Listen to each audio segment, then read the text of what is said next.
Maybe one of your goals for this new year is to learn a new language like French, a little Espanol. We'll add some flavor to your language lessons with the savory onion and Gruyere tart from Christy Rost's kitchen. Bon appetit.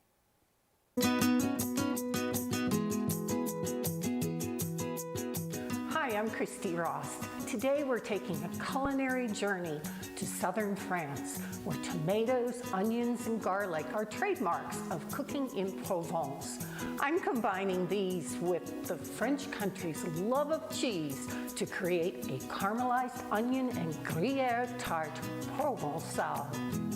I've preheated the skillet over medium heat, and I'm adding 2 tablespoons of olive oil and a tablespoon of unsalted butter. Just swirl to coat the bottom of the pan, and then add 2 sweet onions that are peeled and sliced thinly. I'm going to saute these for 15 to 20 minutes until they become caramelized, which means they're going to be golden brown. Now, if you want them a little browner, then cook them an additional 10 minutes. So I just stir these real quickly to get the butter and olive oil over all of the onions. Then let them cook, just turning every now and then. During the final minute of cooking, add 1/8 teaspoon of salt and 2 cloves of chopped garlic. Cook just 1 minute more, then remove from the heat and set them aside until the onions are just warm. Now that the onions are golden brown and cooled, I'm grating Gruyere cheese right into my bowl. And you'll notice I'm using cut-resistant gloves just to avoid any accidents. So I have 1/3 pound of Gruyere cheese, which is about 2½ cups. And then to this, I'm going to add 2 tablespoons of freshly grated Parmesan cheese. And just kind of eyeball this. It doesn't have to be exact. You know, Gruyere cheese is produced mainly in Switzerland, in the Gruyere region. I bought this yesterday at a farmer's market in Dillon, Colorado.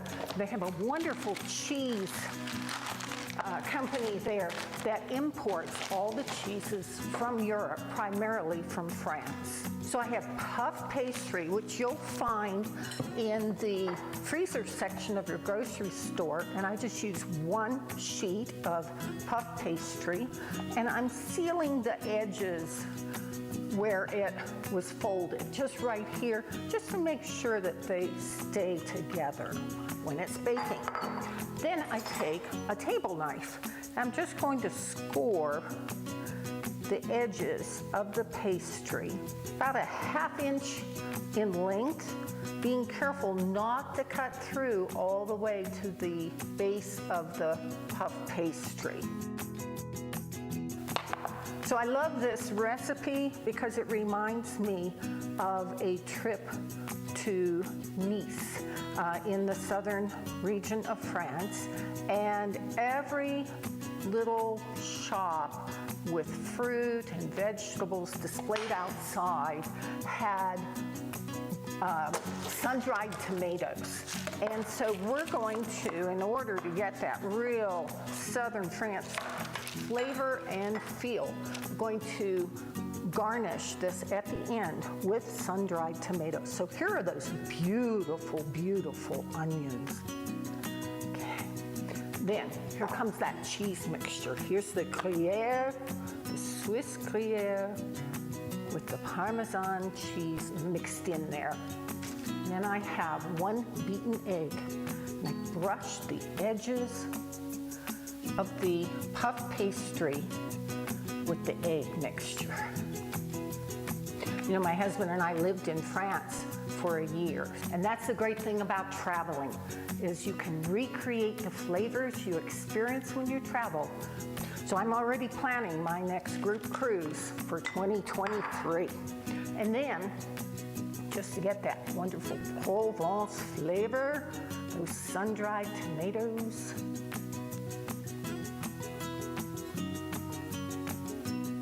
There we go. Now, I've preheated my oven to 400 degrees, and this is going to bake for 18 to 20 minutes until the cheese is all melted and the puff pastry has just puffed up and it's golden brown.